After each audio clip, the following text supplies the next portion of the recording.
আসসালামু আলাইকুম। প্রিয় দর্শক, আইন ও বিচার বিষয়ক উপদেষ্টা প্রফেসর আসিফ নজরুলের একটা মন্তব্য নিয়ে গত দুদিন ধরে, গতকাল এবং আজকে নানা ধরনের আলোচনা হচ্ছে। আলোচনাটা না হলেও পারত, কারণ উনি একটা মন্তব্য করেছিলেন। সেই মন্তব্যের পর কিছুক্ষণের মধ্যেই উনি আবার সেই ব্যাপারে দুঃখ প্রকাশ করেছেন। কিন্তু যখন আলোচনাটা হচ্ছে তখন আমার কাছে মনে হয়েছে যে এটা একেবারে বোধহয় অর্থহীন নয়। আমি বলছি কারণটা। উনি মঙ্গলবার মানে গতকালকে এই জুলাই গণহত্যার বিচার এটা নিয়ে একটা অনুষ্ঠান ছিল। সেই অনুষ্ঠানে উনি একটা মন্তব্য করেছেন। উনি বলেছেন, আমি কোট অ্যান্ড কোট আপনাদের পড়ে শোনাই, শেখ হাসিনা ও তার সরকার যে জঘন্য অপরাধ করে গেছে, এমন অপরাধ ৭১-এ মুক্তিযুদ্ধের সময়ও সংঘটিত হয়নি। মানে শেখ হাসিনা এবং তার সরকার, এটা কিন্তু আসলে একটু ক্লিয়ার না মানে শেখ হাসিনা এবং তার সরকার কিন্তু ৯৬ থেকে ২০০১ সাল পর্যন্ত ক্ষমতায় ছিল। সেই সময় তারা কিছু কাজ করেছে। সেই সময় কিছু অপরাধ হতেই পারে, যে কোনো সরকারের আমলে কিছু অপরাধ হয়। যেমন বিএনপি যখন ক্ষমতা ছিল তারাও কিছু ভুল করেছে, অপরাধ করেছে। এখন যারা ক্ষমতায় আছেন তারাও নানা রকম অপরাধের সঙ্গে জড়িয়ে পড়ছেন বলে আমি মনে করি। অপরাধের সঙ্গে জড়িয়ে পড়া মানে কি সরাসরি নিজে যে একজনকে গলা টিপে হত্যা করা, এটা না, কিন্তু গলা চিপে ধরা এটা না। কোনো একটা অপরাধ হতে দেওয়াও কিন্তু সরকারের জন্য একটা অপরাধ। যাই হোক, সেটাও হতে পারে। কিন্তু আমি মনে করি শেখ হাসিনার উনি বেসিক্যালি গত যে শেষ দফায় যায় ২০০৯ থেকে যে ২০২৪ পর্যন্ত উনি ছিলেন, উনি এই সময়ের কথায় ইঙ্গিত করেছেন বলে আমার ধারণা। কোনো সন্দেহ নেই, এই সময় অনেক অপরাধ হয়েছে। গুম হয়েছে, খুন হয়েছে, বিরোধী দলের উপর টর্চার হয়েছে, বিরোধী দলকে কোনো জনসভা করতে দেওয়া হয় না, জামাত ইসলামকে নিষিদ্ধ করা হয়েছে, অনেক কিছু হয়েছে। আমি এগুলোর কোনোটাকেই অবমূল্যায়ন করছি না। কিন্তু তার সঙ্গে মুক্তিযুদ্ধের সময় সংঘটিত অপরাধের তুলনা করতে যাওয়া কেন? আমার বিবেচনায় এই তুলনা করতে যাওয়াটা এক ধরনের মূর্খতা।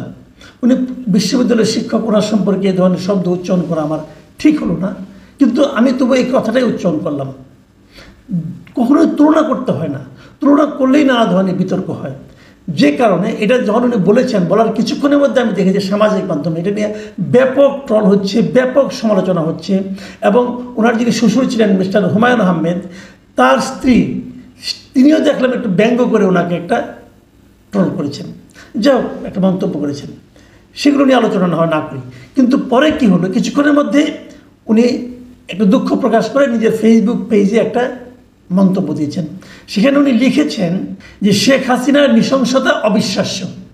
লাশ ও আহত মানুষকে আগুনে পোড়ানো, নির্বিচারে নারী, কিশোর, শিশু হত্যা, হেলিকপ্টার দিয়ে গুলি করে বেসামরিক মানুষ মারা, মৃত্যু যন্ত্রণায় কাতর তরুণকে গুলি করে মারা, হাসপাতালে চিকিৎসা না দিয়ে হত্যা করার নির্দেশদাতা ছিলেন শেখ হাসিনা। যুদ্ধের ময়দানেও এসব কর্মকাণ্ডকে গুরুতর অপরাধ হিসেবে গণ্য করা হয়। এটা উনি শেখ হাসিনার অপরাধের একটা বর্ণনা দিয়েছেন। কিন্তু এই বর্ণনাটা দুঃখ প্রকাশ করার ক্ষেত্রে জরুরি ছিল কিনা এটা নিয়ে আমার মনে একটু দ্বিধা আছে। মানে উনি তুলনা করে একটা ভুল করেছেন, ওখান থেকে দুঃখ প্রকাশ করে ব্যাক করবেন। যখন উনি ব্যাক করবেন তখন উনি আবার শেখ হাসিনার যে বর্ণনাগুলি দিয়েছেন সবগুলি মৃত্যু কি এভাবে হয়েছে তা কিন্তু হয়নি। তবু ওটা উনি আরেকবার উল্লেখ করলেন, প্রত্যেকটা ঘটনাকে আল্লাহ আল্লাহ আল্লাহ বলে। ঠিক আছে, তারপরে কি বললেন? কিন্তু তাই বলে তার নৃশংসতার সঙ্গে ৭১-এর বাংলাদেশের মানুষের উপর যে পাকিস্তানি বাহিনী নৃশংসতা তুলনা করা ঠিক হয়নি আমার। দুটোই জঘন্যতম অপরাধ। আমার কথায় যারা ভেবেছেন আমি ৭১-এ পাকিস্তানি বাহিনীর হত্যাযজ্ঞকে ছোট করে দেখছি, তাদের কাছে দুঃখ প্রকাশ করছি। ৭১-এ যে নৃশংসতা হয়েছে বাংলাদেশের মানুষের উপর, কে করেছে? উনি বলেছেন পাকিস্তানি বাহিনী যেটা করেছে। রাজাকাররা করেনি? রাজাকার আলবদা তার আগে কম করেছে? তো তাদের কথাও একটু উল্লেখ করেন। বলতেন যে পাকিস্তানি বাহিনী ও আমাদের দেশীয় যাদের তাদের সহযোগী রাজাকার বাহিনী যে অত্যাচার করেছে, রাজাকারকে দিয়ে আপনি ক্লিন চিট দিচ্ছেন কেন? আচ্ছা, পাকিস্তানি বাহিনী অথবা ৭১-এ কী ধরনের অপরাধ হয়েছে তার কিন্তু কোনো বর্ণনা দিচ্ছেন না। শেখ হাসিনা একটা বর্ণনা দিচ্ছেন। বর্ণনা দিলে যদি একটা বর্ণনা দিতেন তখন কি হয়েছে? দেননি। না দিয়ে উনি পরে বললেন যে যারা আমার কথায় ভেবেছেন, মানে যারা ভেবেছেন যে আমি ৭১-এ পাকিস্তানি বাহিনীর হত্যাযজ্ঞকে ছোট করে দেখছি, তাদের কাছে দুঃখ প্রকাশ করেছেন। তার মানে উনি যে কথাটা বলেছেন উনি কিন্তু ওখান থেকে সরেননি। মানে যারা ওনার কথায় ভেবেছেন এমনটি, উনি তাদের কাছে দুঃখ প্রকাশ করেছেন, অন্য কারোর কাছে না। তো ভাবতে হবে, কারণ আপনি নিজের কাছে দুঃখ প্রকাশ করেন আগে। আপনি এই কাজটা ঠিক করেছেন? দুটোর সঙ্গে তুলনা করা যায়? যায় না। দেখুন, আমি একটা ঘটনা বলছি না, এটা একটা প্রবণতা মাত্র।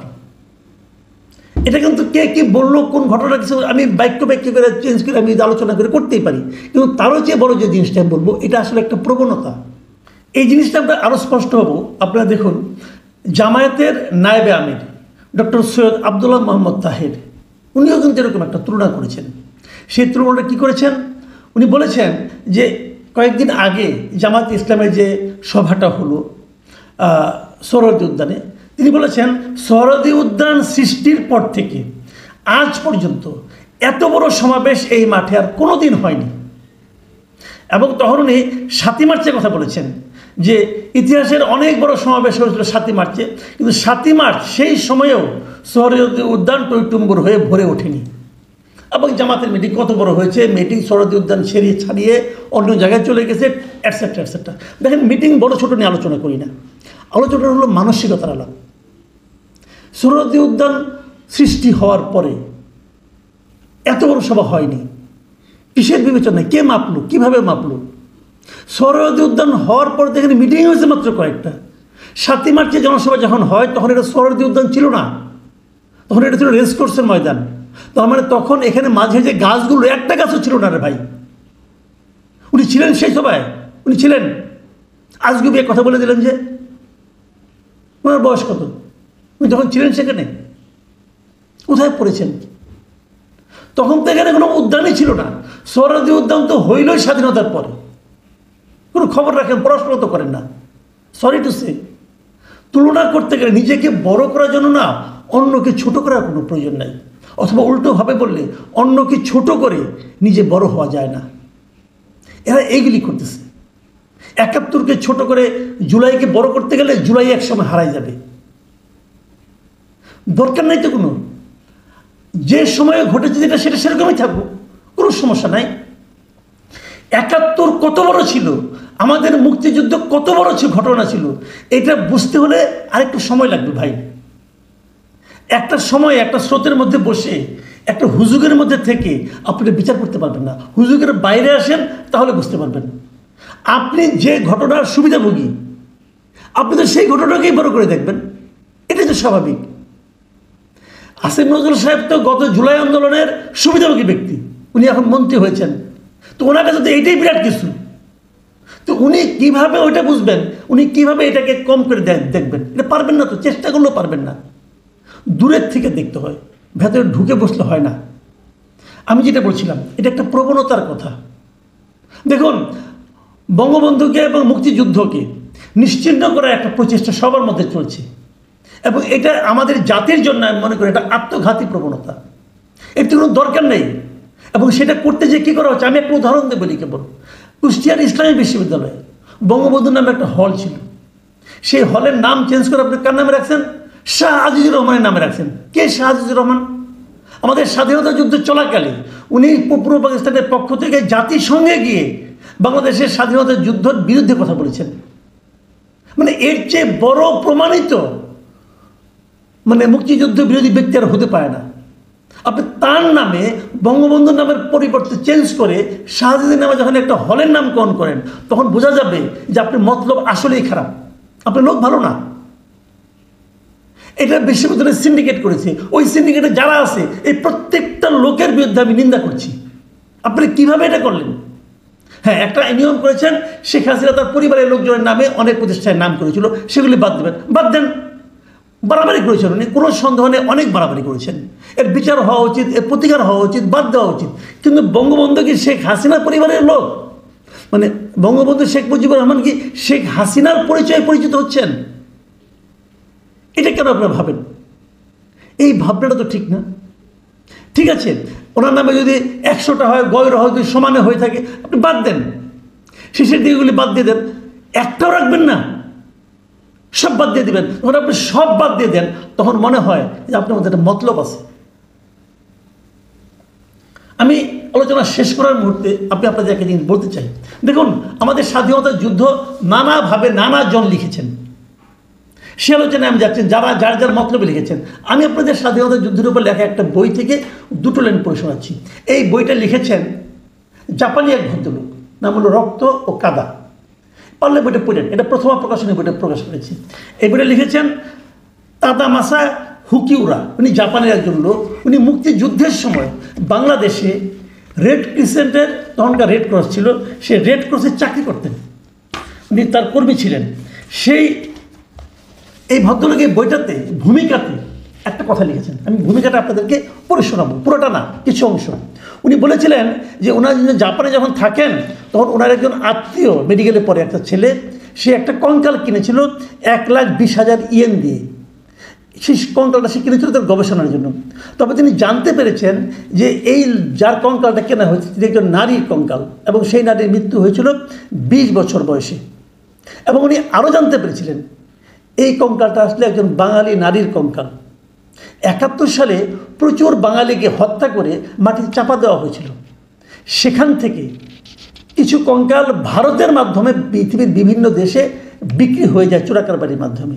এটাও সেরকম একটা কঙ্কাল। এবং এটা বলতে যে তিনি এক জায়গায় লিখেছিলেন যে ওনার কাজ হিসেবে, আমি পড়ে শোনাচ্ছি, আমি আমার দায়িত্বের অংশ হিসাবে ঢাকায় এবং নাম না জানা এক ছোট্ট গ্রামে মোট 400টি মৃতদেহ যথাস্থানে পৌঁছানোর কাজ করেছিলাম। মানে উনি একটা গ্রামেই 400 মৃতদেহ পৌঁছানোর কাজ করেছিলেন, ঢাকা এবং অন্য একটা জায়গায়। এবং তিনি তারপরে বলেছিলেন যে নোয়াখালী জেলা শহরের মাইজদিক রোড ছিল রেড ক্রিসেন্ট হাসপাতাল। হাসপাতালটি বিদ্রোহী গেরিলাদের চিকিৎসা করছে বলে অভিযোগ এনে পাকিস্তানি সেনারা 1971 সালের 19 আগস্ট ডাক্তার ও নার্স ও রোগীসহ মোট 59 জনকে গুলি করে হত্যা করে। ডিসেম্বরে মুক্তিবাহিনী এই হাসপাতালকে মুক্ত করার পর আমি সেখানে গিয়ে দেখলাম এখানে সেখানে ছড়িয়ে রয়েছে মানুষের হাড়, তাতে জড়িয়ে রয়েছে ওদের বাঁধার জন্য ব্যবহৃত দড়ি, সঙ্গে হাতের বালা, ফুলের নকশা করা শাড়ির টুকরো। আরও লিখেছেন পাকিস্তান ভারত যুদ্ধের অবসানের পরপরই ঢাকায় একটি বালিকা বিদ্যালয়ের প্রাঙ্গণ খুঁড়ে 12 থেকে 17 বছরের মেয়েদের 250টি মৃতদেহ উদ্ধার করলাম। মানে একটু ভূমিকা লিখেছে, আরও ডিটেল আছে। একজন মাত্র ব্যক্তি, একজন রেড ক্রসের কর্মী, উনি কতগুলি মৃতদেহ উদ্ধার করেছেন তার বর্ণনা উনি দিয়েছেন। ভাই, তার সঙ্গে আপনি কাজ তুলনা করেন, কেন তুলনা করেন? এই তুলনায় যে নিজেকে আর হাস্যকর বানায়েন না, কি দরকার? আপনি জুলাইয়ের মাহাত্ম্য বর্ণনা করেন, কোনো সমস্যা নাই। 71-এর মাহাত্ম্য প্রয়োজন বোধে সেখানেও বর্ণিত হবে, কিন্তু তুলনা করতে যাওয়াটা মূর্খতা। প্লিজ এই জায়গা থেকে যারা জুলাই নিয়ে কথা বলছেন তারা সতর্ক থাকবেন, তাহলে এই জুলাইকে কিন্তু আরও উন্নত, আরও মহিমান্বিত করতে পারবেন। তুলনা করতে গেলেই ছোট হয়ে যাবেন। প্রিয় দর্শক, এখন এই পর্যন্তই। আল্লাহ হাফেজ।